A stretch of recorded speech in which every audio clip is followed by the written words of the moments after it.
Wawancara kedua saya lakukan dengan Bapak Kepala Sekolah di instansi saya bekerja, yaitu SD Negeri Sumbersari 03. Langsung saja kita ke proses wawancara. Assalamualaikum warahmatullahi wabarakatuh. Waalaikumsalam warahmatullahi wabarakatuh. Bagaimana kabarnya Pak?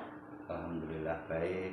Alhamdulillah baik, sehat ya Pak ya? Sehat. Nah, Pak Rudi, mohon waktunya untuk kita bisa wawancara Ya. terkait pengambilan kebijakan atau keputusan yang selama ini Bapak jalankan di sekolah. Ya. Bapak berkenan ya? Oke. Nah, sudah siap Pak?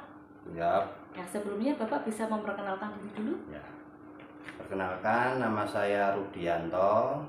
Saya kepala sekolah di SD Negeri Sumbersari 03 ini sejak tahun 2021. Jadi kepala sekolah baru dan mempunyai guru yang hebat, karena program guru penggerak saat ini kan program yang ngetren, dan alhamdulillah SD kita di Sumbersari 3 punya wakil yaitu Ibu Anita, sehingga itu dapat mengangkat nama sekolah di tingkat kecamatan maupun di tingkat kabupaten, karena Mbak Anita ini adalah salah satu wakil dari Kecamatan Kayen. Terima Dan kasih. selamat buat Mbak Anita. Ya, terima kasih Pak. Terima kasih waktunya ya Pak ya. Oke. Langsung saja ke proses wawancara ya Pak ya. Oke. Untuk pertanyaan yang pertama, selama ini bagaimana Bapak dapat mengidentifikasi kasus-kasus yang merupakan dilema etika ataupun bujukan moral Pak? Nah, kita berikan definisi dulu ya. Dilema etika berarti kita harus, dilema itu sulit, kita diberikan dua pilihan, yaitu dilema etika di sini yaitu dua masalah atau dua kasus yang sama-sama benar, kita diharuskan memilih satu. Nah, itu dilema etika. Kemudian untuk rujukan moral yaitu yang mana dua kasus, yang satu kasus sudah benar, yang satu salah, itu mungkin agak sudah ringan. Yang susah memang untuk dilema etika. Kita harus benar-benar memilih, karena itu nanti akan berdampak pada sekolah. Jadi untuk dilema etika saya memilih dulu yang berdampak besar kepada sekolah dan bertentangan dengan aturan yang ada. Untuk kasus atau pertanyaan yang pertama ini, berarti di sini saya garis bawahi ya Pak ya. Bapak menentukan skala prioritas yang berorientasi pada kemajuan sekolah gitu ya Pak ya. Jadi untuk kasus dilema etika ini memang betul benar lawan benar ya. Jadi di situ nanti ada kebijakan yang betul-betul yang terbaik buat sekolah yang diambil gitu ya Pak ya.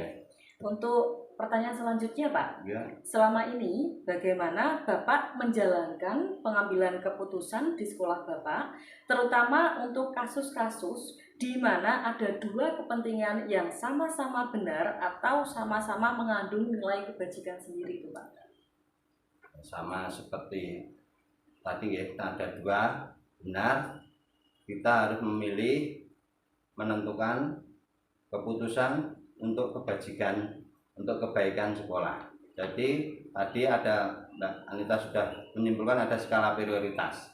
Jadi untuk pengambilan keputusan kita tentukan dulu prioritasnya, tentu saja yang tidak bertentangan dengan peraturan yang ada dan dampaknya memang signifikan untuk kemajuan sekolah. Itu yang saya utamakan dalam pengambilan keputusan. Ya, di sini saya ambil poin pentingnya ya Pak ya, untuk kebaikan sekolah, kemudian tidak bertentangan dengan peraturan, dan tentunya ya Pak ada satu lagi yaitu berpihak pada murid ya Pak ya. Ya, karena kita di sini orientasinya adalah murid ya, jadi keberpihakan pada murid itu jadi faktor yang penting gitu ya Pak. Ya, terima kasih loh Ibu Anita masukannya itu, karena saya anggap itu Ibu Anita aslinya ini materi ini sudah memahami. Dia hanya mensinkronkan antara pengetahuan yang dia dapat dengan di sekolah. Jadi misalkan saya ada kurang, minta tolong diberikan masukan gitu. Siap Pak. Untuk pertanyaan selanjutnya ya Pak ya, untuk langkah-langkah atau prosedur seperti apa yang biasa Bapak lakukan selama ini? Ya, Bu Anita tahu kita kalau mengambil keputusan, yang pertama itu kita tentukan dulu tadi prioritas masalah yang perlu diselesaikan. Setelah dapat itu kita identifikasi penyebab masalahnya. Kalau memang bisa saya selesaikan diri, saya selesaikan. Apabila membutuhkan penanganan khusus, kita musyawarahkan bersama, musyawarah mufakat, agar kebijakan keputusan nanti tidak merugikan salah satu pihak. Iya, di sini saya ambil poin pentingnya ya Pak ya, berarti ada prioritas, kemudian melakukan identifikasi. Setelah melakukan identifikasi itu nanti Bapak bisa melakukan langkah-langkah apa lagi ya Pak ya? Setelah identifikasi kan sudah menentukan faktor penyebabnya. Tentu saja kita tentukan cara menyelesaikan masalah tersebut. Setelah itu cara kita terapkan, kita refleksi apakah cara tersebut sudah efektif apa belum. Kalau misalkan memang belum, perlu kita tindak lanjuti dengan cara yang lain. Memang dengan harapan masalah tersebut segera selesai. Baik, berarti di sini tadi ada identifikasi, kemudian mencari cara menyelesaikan masalahnya, refleksi, evaluasi, dan kemudian tindak lanjut ya Pak ya dari pengambilan keputusan tersebut. Untuk pertanyaan selanjutnya Pak, hal-hal apa saja yang selama ini Bapak anggap efektif dalam pengambilan keputusan pada kasus-kasus dilema etika Pak? Untuk langkah-langkah untuk hal-hal yang dianggap efektif. Nah, hal-hal yang dianggap efektif yaitu tetap yang pertama musyawarah mufakat. Itu memang salah satu cara yang seorang tunggale berarti. Musyawarah ya. Jadi di sini Bapak menyampaikan bahwa yang paling efektif yaitu dengan cara musyawarah ya. Dengan musyawarah itu nanti akan terbentuk ya sebuah kebulatan pendapat ataupun yang disebut dengan mufakat ya Pak ya. Kemudian Pak, hal-hal apa yang selama ini merupakan tantangan ya dalam pengambilan keputusan pada kasus-kasus dilema etika tersebut? Kasus-kasus dilema etika misalkan dua kasus, yang satu hanya minoritas satu orang, yang satu ada kasus tapi melibatkan banyak orang. Itu satu contoh ya. Untuk yang minoritas ini, walaupun minoritas misalkan kasusnya memang besar dan ini walaupun banyak orang tapi kasusnya bisa diselesaikan segera, kita selesaikan. Yang untuk ini kita utamakan yang walaupun minoritas dengan cara memberi masukan pengarahan kepada yang lain bahwa kasus ini nanti dampaknya itu lebih besar daripada ini, jadi kita selesaikan kasus yang ini dulu. Dengan cara itu memberi pemahaman, memberi pemasukan kepada rekan-rekan agar bisa menerima keputusan. Saya memilih keputusan untuk menyelesaikan yang ini dulu. Nah, dengan cara itu tadi saya memberi masukan, memberi informasi bahwa kasus ini dampaknya nanti akan seperti ini. Nah, jadi saya pilih yang ini, skala prioritas ini yang segera saya selesaikan karena dampaknya nanti lebih besar daripada yang ini.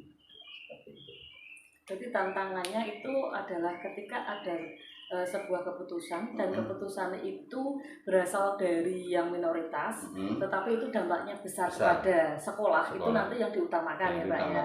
Karena itu nanti kan akan terjadi perbedaan pendapat dari kalangan yang mayoritas begitu ya Pak ya. Berarti di sini Bapak tadi melakukan sebuah pendekatan khusus ya, tadi kepada yang mayoritas supaya nanti keputusan yang diambil itu bisa dijalankan begitu ya Pak ya. Nah, baik sekali Pak ya.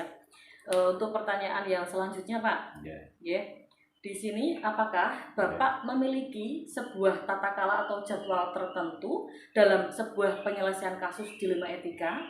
Apakah Bapak langsung menyelesaikan langsung di tempat atau memiliki sebuah jadwal untuk menyelesaikannya? Bentuk atau prosedur seperti apa yang Bapak biasanya jalankan? Untuk jadwal secara tertulis saya tidak memiliki. Untuk kasus-kasus, misalkan ada kasus, misalkan bisa diselesaikan secara spontan hari itu juga kita selesaikan. Misalkan tidak ada, kita tentukan hari, tempat, dan mana kita kumpulkan dulu semua guru Misalkan harus itu melibatkan wali murid, kita panggil wali murid ke sekolah dan komite, dan kita untuk berembuk bersama dengan cara musyawarah. Itu prosedur. Untuk secara umum jadwalnya tidak ada. Di sini saya bisa mengambil kesimpulan ya Pak ya. Berarti untuk penanganan sebuah kasus ya, ketika kasus itu insidental dan bisa langsung diselesaikan, maka Bapak langsung menyelesaikan. Tetapi ketika melibatkan banyak orang, berarti nanti butuh dibuatkan jadwal khusus ya, untuk dilakukan musyawarah, kemudian untuk sebuah pengambilan keputusan itu sendiri nanti bisa berjalan. Untuk pertanyaan selanjutnya Pak, adakah seseorang atau faktor-faktor apa yang selama ini mempermudah atau membantu Bapak dalam pengambilan keputusan dalam kasus-kasus dilema etika? Untuk kasus dilema etika, kalau misalkan skupnya kecil, kita selesaikan dengan warga sekolah. Misalkan skupnya agak luas, misalkan melibatkan siswa, berarti kita ke komite dan tokoh-tokoh masyarakat yang ada di sekitar. Misalkan masalahnya lebih besar lagi dan harus melibatkan dinas, kita bisa ke pengawas atau bisa dengan ke korwilnya. Itu untuk sosok-sosok yang dapat membantu. Untuk faktor yang lain yang utama itu untuk mengambil kebijakan itu yang penting sekolahnya itu kondusif Ibu. Jadi kondusif itu artinya komunikasi antar warga sekolahnya baik. Jadi kita mengambil keputusannya itu ada dukungan dari warga sekolah. Baik sekali Bapak. Di sini Bapak sudah melibatkan ya beberapa pihak yang terkait, yang mulai dari tadi warga sekolah, kemudian ke dinas terkait pendidikan, yaitu ada Bapak pengawas dari Korwil ya. Kemudian di situ tentunya faktornya yang lain yaitu sekolah yang kondusif dan gitu, komunikasi antar warganya berjalan baik. Baik sekali Pak. Untuk terakhir ini Pak, dari semua hal yang telah Bapak sampaikan tadi, pembelajaran apa yang dapat Bapak petik dari pengalaman Bapak mengambil keputusan dilema etika? Yaitu yang dapat diambil dari pengalaman yang dapat diambil dari kita menyelesaikan masalah dilema etika, yaitu kita bisa menentukan tadi masalah yang prioritas yang berdampak besar kepada kemajuan sekolah dan masalah yang tidak bertentangan dengan peraturan yang diutamakan.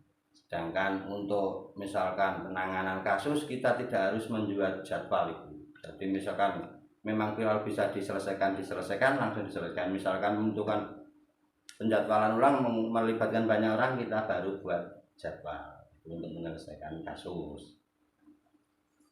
Di sini berarti tadi Bapak tetap memandang bahwa skala prioritas itu penting, kemudian tidak membuat jadwal khusus ketika bisa ditangani dengan cepat dan segera dari tempat dan membuat jadwal ketika Bapak nanti melibatkan banyak orang. Nah, selain itu Bapak ada yang mau disampaikan lagi terkait pengalaman Bapak ini dalam mengambil keputusan? Pengambilan keputusan itu kalau yang utama ya tetap kita menggunakan musyawarah tadi ya. Jadi kita tuh mencari faktor-faktor masalahnya, kemudian kita menentukan cara menyelesaikannya dengan cara musyawarah. Jadi setiap anggota ini diberi hak untuk menyampaikan pendapatnya. Jadi ini sudah berpendapat, kita baru bisa mengambil keputusan, sehingga keputusan yang sudah kita tetapkan bisa terlaksana dengan baik. Baik Pak, terima kasih atas jawaban dari wawancara ini. Semoga ini nanti bermanfaat bagi saya juga bagi Bapak. Nah, karena ini adalah proses pembelajaran juga Pak bagi kita. Kemudian saya berharap nanti Bapak bisa menyelesaikan kasus-kasus yang berhubungan dengan dilema etika di sekolah kita ini dengan sangat bijak begitu untuk kedepannya. Terima kasih sekali lagi ya Pak ya. Dan untuk Mbak Nita Mbak Nita ini saya juga terima kasih Walaupun aslinya itu pinter Mbak Nita sudah menguasai materi, saya tidak menguasai materi, hanya Mbak Nita mensinkronkan pengetahuan yang diterima tadi dengan keadaan di sekolah ya. Jadi misalkan tadi saya menyampaikan atau memberi gambaran, ada yang kurang tepat, nanti tolong dilengkapi dan saya diberi masukan karena kita masih belajar bersama. Kita masih dalam proses belajar terus Pak. Terima kasih sekali lagi saya sampaikan Pak. Nah, kita bisa akhiri wawancara pada siang hari ini ya Pak ya. Assalamualaikum warahmatullahi wabarakatuh. Waalaikumsalam.